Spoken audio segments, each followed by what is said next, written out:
জিনিস হচ্ছে যে এই সরকারের যে 6 মাস বা 7 মাস চলে যাচ্ছে, আমাদের কিন্তু সকলেরই বলা যায় একটা দাবি ছিল যে আওয়ামী লীগকে নিষিদ্ধ করা। সেখানে শুধু ছাত্রলীগকে নিষিদ্ধ করা হয়েছে। তো তাদের মূল অর্গানাইজেশন যখন ওপেন আছে, বা বলা যায় যে তাদের কিছু সংখ্যক লোক ছাড়া বাকিরা প্রায় বাংলাদেশেই লুকিয়ে আছে বিভিন্নভাবে। তো লুকিয়ে যখন থাকে তার তো নিজস্ব কোনো লাইবিলিটি থাকে না। যে বলে না, ব্রেক ফেল গাড়ি, তো সে যখন মনে করে যে আমি যে মরেই যাব, আমি আরো কিছু লোক, তারা তো নিজেরা শেষ হয়েছে, সুতরাং তারা মনে করে যে দেশটাকেও শেষ করে ফেলতে আমাদের কোনো আপত্তি নেই। সুতরাং আমি মনে করি যে এই পরিস্থিতি উন্নয়নের জন্য আওয়ামী লীগকে নিষিদ্ধ করা এখন সময় থাকে। দ্বিতীয় হচ্ছে, সন্ত্রাসীদের গ্রেপ্তার করার ক্ষেত্রে বলা যায় যে যদি মানে 15%ও ধরা হয় তাহলে এটা হয় নাই। তাহলে এই অবস্থায় রেখে আপনি পরিস্থিতি উত্তরণ করবেন কি করে? তারা তো মুক্ত অবস্থায় আছে, এবং সে মুক্ত থেকে যখন গুপ্ত থাকে, শুধু মুক্ত না, মুক্ত এবং গুপ্ত অবস্থায় আছে, এই অবস্থায় থেকে তো একটা জাতিকেই বিপদগ্রস্ত করার জন্য চেষ্টা করছে।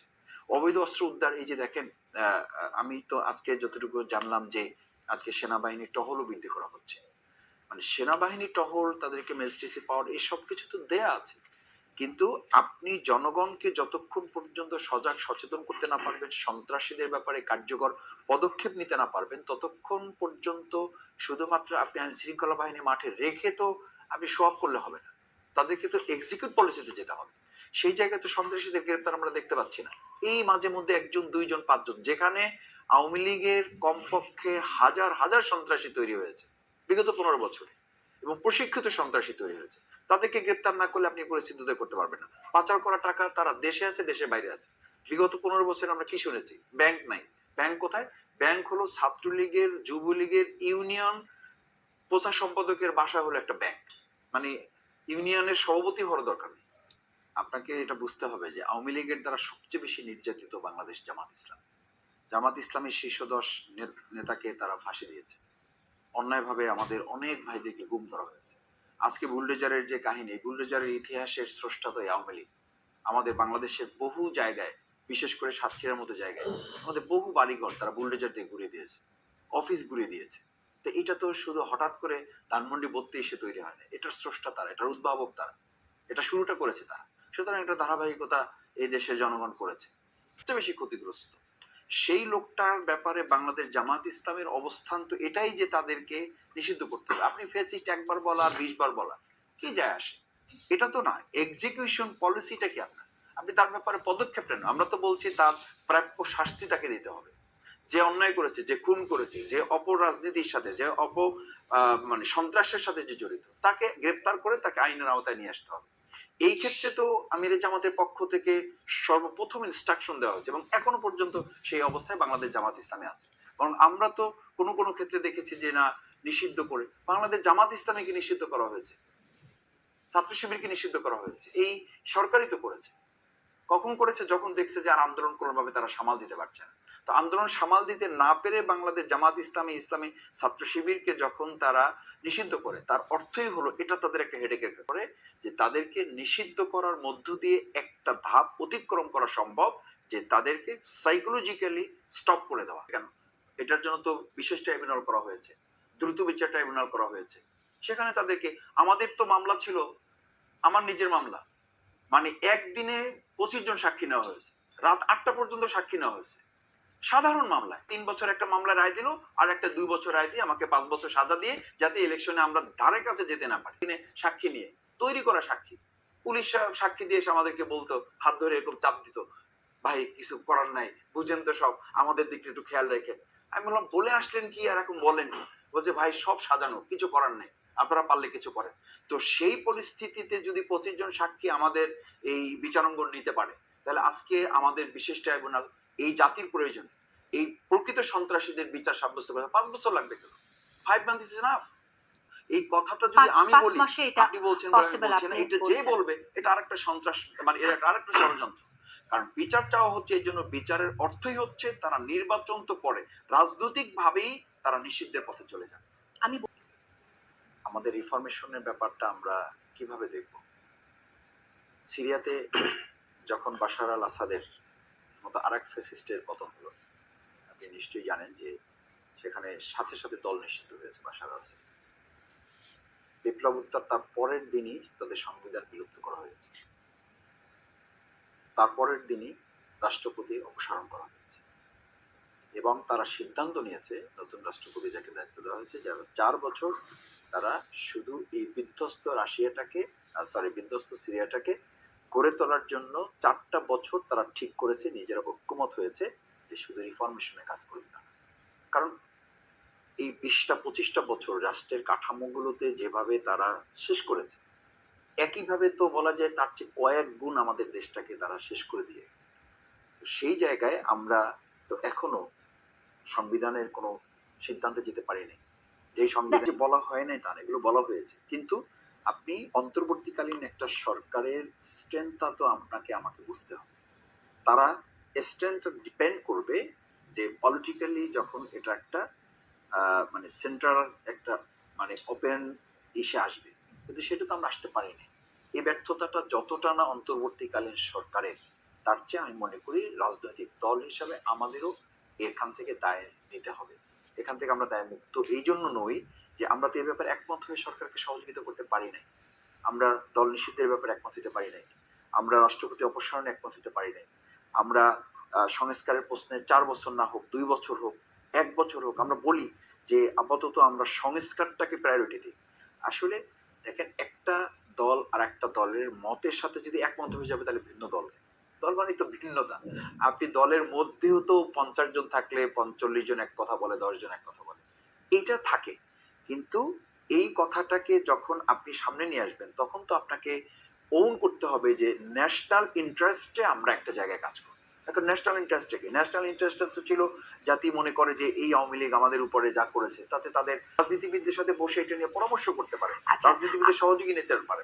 এবং আমরা রাজনৈতিকভাবে যদি একমত হয়ে উপদেষ্টাদেরকে বলতে পারি, আমি বিশ্বাস করি রাজনৈতিক দলগুলো একমত হয়ে যদি আমরা উপদেষ্টাদেরকে বলতে পারি, এই গভর্নমেন্টকে যদি আমরা বলতে পারি, আমার মনে হয় এই গভর্নমেন্ট এটা উপেক্ষা করার সুযোগ তাদের হাতে থাকবে না। কারণ এই গভর্নমেন্ট প্রফেসর ইউনূস সাহেব তো নিজে ক্ষমতায় আসেন নাই, তাদেরকে যে ছাত্র জনতা ক্ষমতায় নিয়ে আসছে, তিনি এসে বলেছেন বাংলাদেশে প্রথম। আপনাকে ইন্টারাপ্ট করি, সরি, যে দূরত্ব হওয়াটা আর গণতন্ত্রের সৌন্দর্য কিন্তু আপনি আপনার মতটা বলতে পারেন, সেটার জন্যই তো 2024-এ 5ই আগস্ট একটা দল জামাত ইসলামী তার চিন্তাটা বলবে এখনো সন্ত্রাস আছে। আমরা বলেছি যে চাঁদাবাজি একদল করেছে, সন্ত্রাসী একদল করেছে। এখন যে মাওলানা এটা বলেছেন তিনি এটা ব্যাখ্যাও দিয়েছেন, তিনি তো তারপর এটা ব্যাখ্যা দিয়েছেন যে আমি তো কোনো দলকে মেনশন করি না। তাহলে এখন আমি যদি এটা আমার থেকে এটাকে জাস্টিফাই করার চেষ্টা করি, তার মানে তো বোঝা যায় যে এটার সাথে আমার একটা সম্পৃক্ততা আছে। আমি এটা গাড়ি দিকে নেবো কেন? এই দায়িত্ব তো আমার না। মানে সন্ত্রাসী গ্রুপ যাদেরকে গ্রেফতার করা গেল, তারা এই কাজগুলো করতে পারে না, তাদেরকে আমরা সবাই মিলে বলতে পারি না? আমি কি এই কথা বলবো না? এই কথা তো জামাত ইসলামী কেন, এই কথা তো জাতীয়তাবাদী দলও বলছে। চাঁদাবাজি হলে তাকে ধরে দেয়। তো মিস্টার তারেক রহমান নিজেও বলছেন যে চাঁদাবাজ যেখানে থাকবে, সন্ত্রাস যেখানে থাকবে, তাদের বিরুদ্ধে আপনারা অ্যাকশন নেবেন। তো এই কথাটা তো জামাতের না, এই কথা তো জামাতের, এই কথা জাতীয়তাবাদী দলের, জামাতের প্রধান বলছেন, জাতীয়তাবাদী দলের প্রধান বলছেন। তাহলে তো এই ব্যাপারে আমি মনে করি দ্বিমত নাই।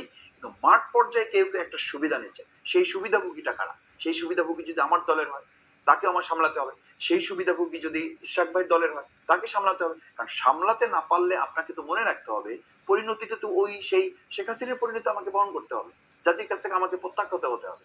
আমি তো মিস্টার তারেক রহমানের এই কথাও শুনেছি যে আপনাদের ভাবার কোনো কারণ নেই যে আপনারা খুব ফুরফুরে মেজাজ আছেন। যদি পাবলিক পারসেপশনটা আমরা ধারণ করতে ব্যর্থ হই, তাহলে আমাদের পরিণতি কিন্তু আবার ওই ফেসিস্ট সরকারের মধ্যে হবে। তার মানে কি? This is signal. আমাকে কিন্তু এই মেসেজটা ক্লিয়ার করা হয়েছে। আমি এই দেশের স্বাধীনতাকে ওন করি, এটাকে ধারণ করি, আমরা আমাদের সামগ্রিক কার্যক্রম পরিচালনা করে আসতেছি। একটা দেশ স্বাধীনতা উত্তর সেই দেশের নাগরিকদেরকে কিন্তু আপনি বিবেচনায় নিতে হবে।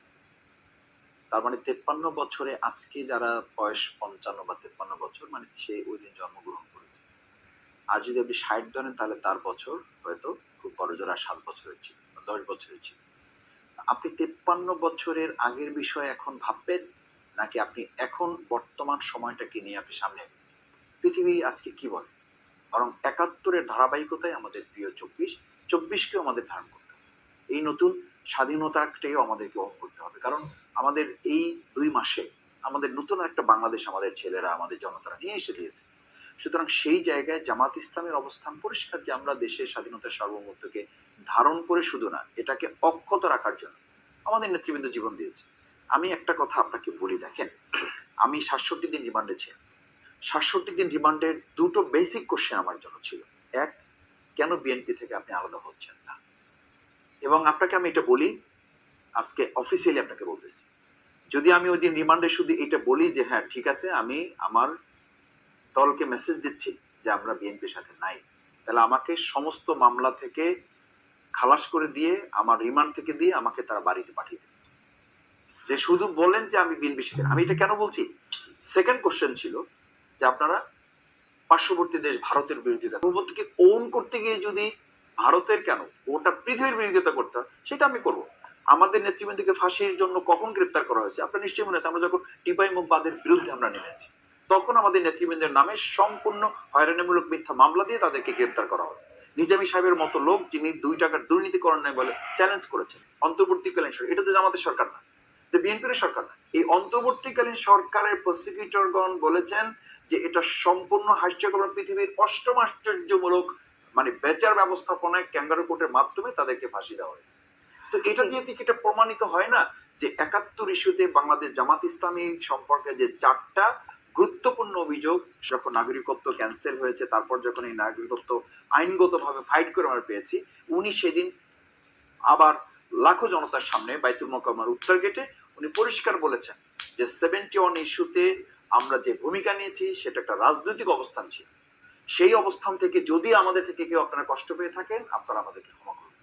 এটা হয়েছে কি, এটা একটা কার্ড হিসাবে জামাতের জন্য রেখে দেওয়া হয়েছে যে কোনো ইস্যুতে আপনি যখন আর আমাকে আটকাতে পারবেন না, ঠিক না। এই যে মানে 100% ইন্টেনশনাল একটা নিউজ করা, এবং আমি মনে করি এই নিউজ শুধু জামাতের বিরুদ্ধে হবে না, এই নিউজ আরো দলের বিরুদ্ধে হবে।